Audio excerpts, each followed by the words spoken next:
All right, so give it up for Ezra.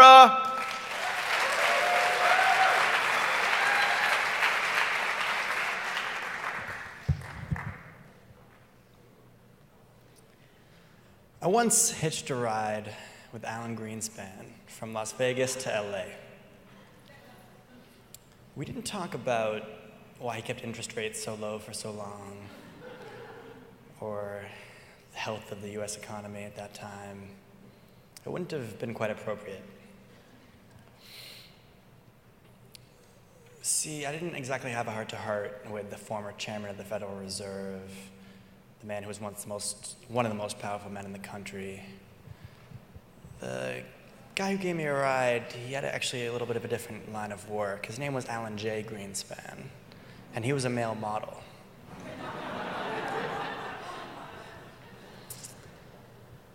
He was driving with his Israeli roommate Menashe.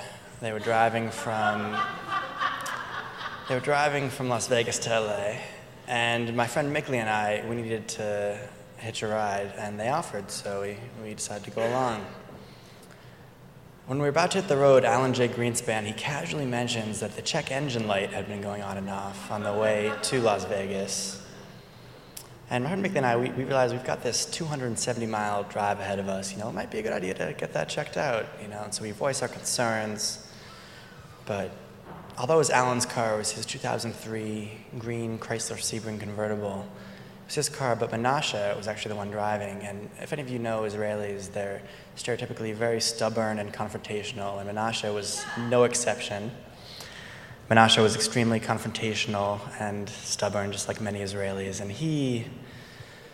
Menashe basically just said, you guys quit your whining and shut up and come along, or you can find another way to get to LA. So we came along. And, we hit the road, we were on the highway, about 10 miles into it. The wind is blowing in our faces, we're really enjoying this ride. This stupid little check engine light is the last thing on our minds. But of course, about 20 miles later, smoke just starts pouring out from the engine. And so we pull over to the side of the road, we pop open the hood, and we don't know a ton about cars, but we can tell this car probably isn't going anywhere anytime soon. So, we pull over to this, we get out of the car. My friend Mickley and I take a little walk. We're trying to cool ourselves, trying to restrain ourselves from, saying, I told you so. And we're in the middle of nowhere, all desert, all around us, literally no signs of civilization. But I take out my phone, and luckily there was cell phone service. So I call AAA. The woman on the phone was extremely nice, but she said, you know what, it's going to be about 45 minutes till someone can get to you. We were in the middle of nowhere after all. So we're going to have to play a little bit of the waiting game. We all regroup, we're waiting. About 35 minutes later, this tow truck comes up. We go over to it, great, they came a little bit early, but it soon two things become very clear. First, it becomes clear that this was not a AAA tow truck. And it also becomes clear that Menashe had called this other tow truck. Don't ask me why. Maybe he thought he could race the two tow trucks, it'd be an exciting little game for him, or maybe he didn't trust me to, actually get AAA to come. But at that point, it became clear that was a really stupid move on his part, because AAA is free, right? It just counts as one of your annual rides. But this tow truck driver was saying it was going to be $200 to get back to the nearest mechanic in Vegas.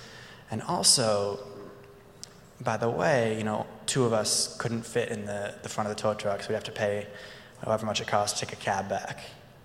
Not an attractive option. Menashe, he's a stupid guy, but he was smart enough to realize that was not a good option. And so he tries telling the tow truck driver, hey, we actually called and canceled it. The tow truck driver doesn't buy his lame story. The tow truck driver basically says, the only way that I'm leaving here is with your car in the back of my tow truck.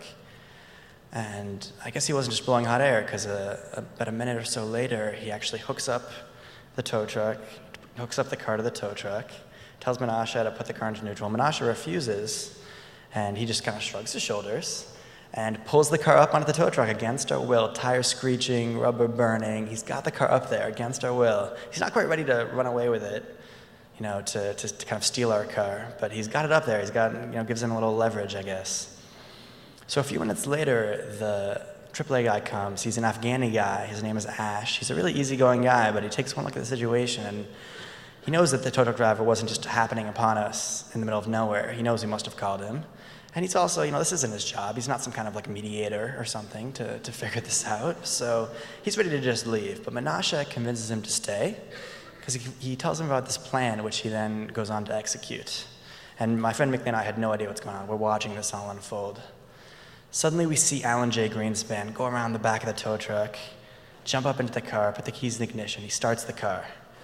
He moves up about a foot, so now there's some slack on the chain.